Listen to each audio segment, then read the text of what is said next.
Hi guys! Welcome to a new vlog. Kamusta mga kasapatos? Ngayon lang ulit tayo nakapag-vlog. Andito na naman tayo sa isang walk around video ng mga walang pambili ng sapatos na bago. Ayan, so we've just discovered this New Balance store. Ayan, nakita nyo, nagtingin-tingin na ako ng mga sale na sapatos dito sa may Robinsons Magnolia. Alam ko, sinabi ko din sa previous videos ko na medyo veering away ako sa New Balance na. Pero ngayon naglalabas sila ng mga new designs. Ayan, at medyo nakakaaliw. So makakita kayo ng mga presyong halos kasing halaga ng dalawang Jordan. Jordan 1 Low. Ayan, this costs around 17,995. That's the New Balance. Bakit mahal? Sabi ng mga sales lady dyan is it's handcrafted directly from US. So ito yung mga new designs nila. Ayan. So this costs around 10,000 at ito yung 550 na sumisikat ngayon. 10,000 ang presyo nito, guys. Napaka solid ng design. Pag bumili kayo nito, definitely wala kayong masyadong kaparehas sa mahal nito. Ayan. Mga pang-DE ng pormahan. Medyo mga minimalist colors lang siya. Ayan, they have the green, the red. Ayan, meron din silang beige. Meron silang mga parang mid-cut. I'm not sure if that's mid-cut. They have low, they have mid, and they have high cut. So, sa akin lang, mas bet ko yung low cut lang. Ito yung mga classics 574s nila. Ayan. Yung puti na yan, tsaka yung itim na yan, ang angas, ipang forma niyan.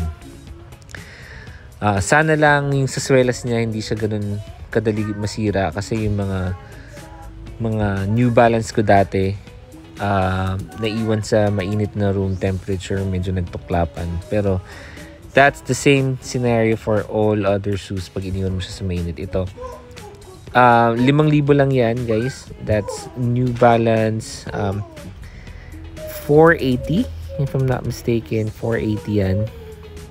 Ito yung mga talagang bagong design nila na maganda rin naman, pero hindi ko siya ganun kabit kasi hindi ko alam kung kaya ko siyang pormahan. So, if you just want to be on the safe side, the 480s are a really good pick for you. And, yan. Ito yung mga, dati na nilang style yan. Nire-relaunch lang nila. Hindi ko nakuha kung anong specific New Balance ng mga yan. Okay, so they have really good selection here at Robinsons Magnolia. Ayun, may sale pa. I think they have a sale kapag kumuha ka ng 2 to 3 items.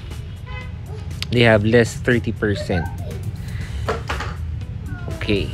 So, ayan, medyo meron silang mga slides and meron silang mga sandals. Yung sandals nila, hindi pa ako nakapag-try, but hopefully soon makapag-try tayo niyan. I will show you the women's section. Parehas na parehas lang ang presyo, parehas na parehas ang design. Medyo may pagkaiba lang dun sa white color. Ayan, kita niyo ako. Buti pinayagan ako mag-video dito. Ayan, the price range for the women's section costs around 5,000 din. Depende sa, ayan, 5,000. Yung brown na yan, maganda yan. Itong purple na to and itong pink and yung green, magaganda yan, pamorma para sa mga babae. Ayan. So good selections. New Balance, yung New Balance SM North and this New Balance Robinson Magnolia, they have really good selection of shoes. And sa running shoes, medyo hindi na ako emphasize ng mga videos, but yan, check it out. 860V 13. Yun, yung cream na yun sa taas, maganda yun. Ito, hindi pa ako nakapag-try ng mga running shoes ng New Balance Sana makapag-try din tayo in the next months. Makapag-shopping vlog naman tayo, hindi lang yung window shopping. Ayan. Doon sa toddler, doon sa kids, yan, yung section na yan. Cute din yung mga selection nila dyan. It costs around 2,000 to 2,700. Kung sneakerhead family kayo, I would suggest na mag-try kayo ng New Balance for your kids. Kasi ang ganda talaga. Ang ganda ng talagang solid yung design. Hindi siya common.